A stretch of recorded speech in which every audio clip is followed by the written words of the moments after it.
Et si une pierre pouvait changer votre vie? Il y a 3000 ans, Josué a fait quelque chose d'étrange après la guerre. Il a bâti un autel. Pourquoi? Et plus important encore, comment ce geste ancien peut-il littéralement redonner souffle à votre foi aujourd'hui? Restez jusqu'à la fin. Je vous donnerai 5 rituels concrets et testés pour bâtir votre propre autel de renouveau, simple, puissant et réalisable dès ce soir.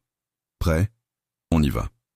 Juste après une victoire décisive, Josué a construit un autel avec des pierres brutes. Cet acte était bien plus qu'un simple rituel. C'était une réaffirmation de l'alliance avec Dieu, une mémoire publique gravée dans la pierre et un outil d'enseignement pour les générations futures. L'autel n'était pas seulement religieux, c'était un marqueur de mémoire, d'engagement et d'identité nationale et spirituelle. D'ailleurs, je suis curieux. Que gardez-vous pour vous souvenir de la fidélité de Dieu? L'autel, c'est d'abord une mémoire incarnée. Il transforme un souvenir abstrait en une réalité tangible que l'on peut voir et toucher.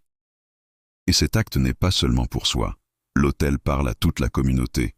Il est un témoignage public. Sur ces pierres, Josué a fait inscrire la loi, rappelant ainsi à tous leur engagement et leurs devoirs.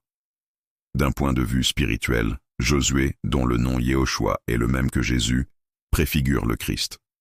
Après la victoire sur le péché, Jésus rétablit une nouvelle alliance. Pour vous donner un exemple concret, je connais une famille qui, chaque année, ajoute une petite pierre peinte sur leur cheminée pour chaque prière exaucée. C'est leur autel moderne. Alors, pourquoi un autel aujourd'hui? Dans notre monde saturé d'écrans et de distractions, ces objets de mémoire fixent notre regard et recentrent notre cœur. Ils nous aident à transformer une simple intention en une habitude durable. Et puis, ils servent de point de départ pour transmettre notre foi à nos enfants, à nos proches. D'ailleurs, écrivez en commentaire, quel objet vous rappelle le plus la fidélité de Dieu dans votre vie? J'ai hâte de vous lire. Maintenant, voici 5 pratiques modernes pour bâtir votre propre autel. Premièrement, la pierre mémoire. Choisissez une pierre, un galet ou tout autre objet naturel.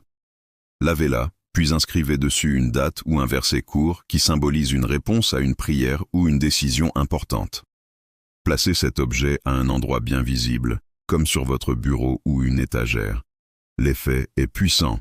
Il transforme un souvenir en une présence continue. Deuxièmement, le mur de la loi. Un rituel familial ou communautaire. Il s'agit simplement de lire ensemble, à voix haute, un passage clé des Écritures à un moment fixe, par exemple chaque mois. Cela peut être les 10 commandements ou un verset qui représente votre engagement commun. Cet acte réaffirme l'alliance et responsabilise tout le groupe. Troisièmement, la journée d'autel mensuelle. C'est un rituel temporel. Consacrez une demi-journée ou une matinée au recueillement, peut-être avec un jeûne léger. Structurez ce temps avec de la prière, de l'adoration, un examen de conscience et une action concrète à poser. Cela va rythmer votre vie spirituelle et empêcher votre foi de devenir juste occasionnelle. Quatrièmement, l'autel digital. Créez un dossier sur votre ordinateur, une page privée sur un réseau social ou un collage photo en ligne.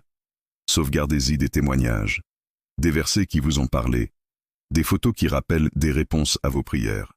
C'est un mémorial sacré, accessible et facile à partager avec vos proches, tout en gardant une intention de recueillement. Et enfin, cinquièmement, l'autel de service. C'est une manière de transformer la mémoire en action.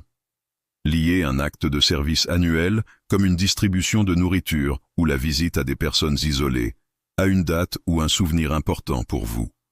Cela évite de rester dans une nostalgie stérile et ancre votre foi dans la justice et l'amour actif. Le numéro 5 m'a coûté cher, je vous raconte pourquoi juste après.